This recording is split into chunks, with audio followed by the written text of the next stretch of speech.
ஆசானாய், வழிகாட்டியாய், நண்பராய், எல்லாமுமாய் இருந்த பூமணி ஐயா அவர்களுக்கு புகழ் வணக்கங்களுடன். ஐயாவோட கசிவு சிறுகதையை நான் தான் டைரக்ட் பண்ணேன். எனக்கு 3 சிறுகதை கொடுத்துருந்தாங்க. ஏலம், முழுக்கு, கசிவு. அது மட்டும் இல்லை, பிறகு ஸ்க்ரீன் பிளேயில் நானும் பங்கு எடுத்தேன். அடுத்ததாக திருப்பாவை, அதை நாட்டுப்புற பாடல் வடிவமாக மாற்றுறதுக்கு அதுக்கு நிறையா இசை, ஒளிச்சேர்க்கை, இந்த மாதிரி நிறையா கலாய்வுகள் ஐயா கூட சேர்ந்து நிறையா பயணிச்சிருக்கேன். அடுத்ததாக அஞ்ஞாடியோட டாக்குமெண்டேஷன் புக் போட்டோம். Rites and riots, Kazhugumalai riot, Sivakasi riots and after birth, crime and punishment, இந்த மாதிரி ஒரு 6 வால்யூம் அது புக்கில் இருக்குது. அதுக்குண்டான ஃபோட்டோகிராஃப்ஸ் எல்லாமே நானும் என்னோட உதவியாளர் வசந்த், அதுக்குண்டான கிரெடிட்ஸ்லாம் ஐயாங்க அதில் கொடுத்துருக்குறாங்க. அதுக்கடுத்த ஒரு பெரிய சிறுகதை, அதை மிக முக்கிய திரைப்படமாக மாற்றுவதற்கு திரைக்கதை முடித்து அடுத்த கட்ட வேலைக்காக தொடங்கும் நேரத்தில் தான் ஐயாவை இழந்து தடுமாற்றத்தில் உருண்டு கொண்டிருக்கிறோம் எல்லோரும். அது மட்டும் அல்லாமல் கொம்மை அட்டைப்படத்தில் பார்த்துருப்பீங்க. அது கருது ஒன்று இருக்கும், அது பெண் உருவத்தில் இருக்கும்.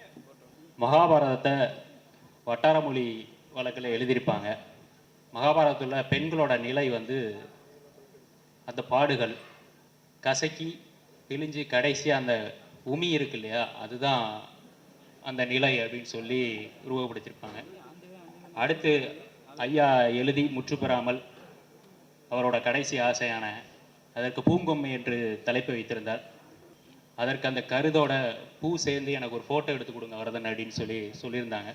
உங்கள் கேமராவில் எடுத்து வச்சுக்கோங்க, நம்ம அடுத்து பூங்கொம்மை பண்ணும்போது பூங்கொம்மையில் அதுதான் அட்டைப்படமாக இருக்கணும் அப்படின்னு சொல்லியிருந்தாங்க.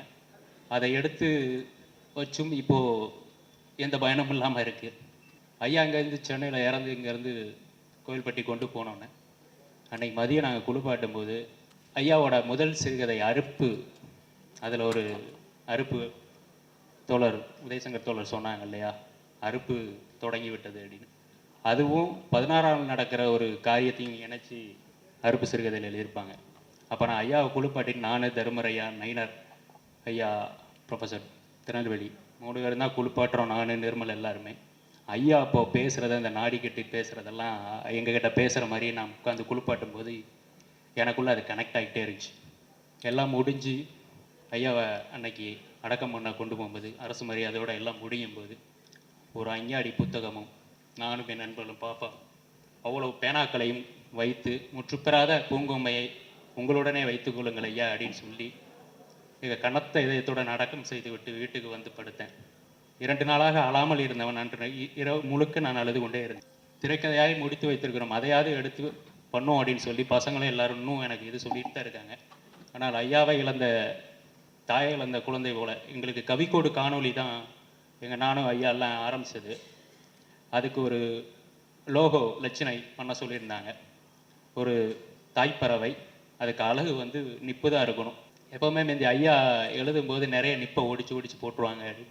நிறையா பேப்பரை வந்து கிழிச்சு காலையில் ஒரு நிறையா கிடக்கும், அப்படியே எழுந்துச்சு வேலைக்கு போயிடுவாங்க அப்படின்னு தான் பெரியண்ணை சொல்லுவாங்க. அந்த மாதிரி அவர் ஒரு தாய்ப்பறவையாகவும் நாங்கள்லாம் ஒரு குட்டி பறவைகளாக தான் இருந்தோம். இப்போ தாய்ப்பறவையை பிரிந்த குட்டி பறவைகளாக, பறக்க முடியாத பறவைகளாக தான் நாங்கள் இன்னும் இருந்துகிட்டு இருக்கிறோம். பூங்கொம்மையும் முற்று பெறவில்லை, அவரோட நினைவுகளும் எங்களுடன் இன்னும் இருக்குங்கிற நம்பிக்கையில் தான் இன்னும் எடுத்துக்கிட்டு இருக்கிறோம். அவர் நிறைய டார்க் காமெடி இதெல்லாம் பேசுவார், நிறையா இதெல்லாம் பேசுவாங்க. பட் எனக்கு எமோஷ்னலாக இருக்குது. ஐயாவிற்கு புகழஞ்சலி செலுத்த வந்த அனைவருக்கும் நன்றிகளுடன் பேரன்புகள் கவிக்கூடு சார்பாக. இந்த வீடியோ உங்களுக்கு பிடிச்சிருந்தா லைக் பண்ணுங்க, ஷேர் பண்ணுங்க, கமெண்ட் பண்ணுங்க.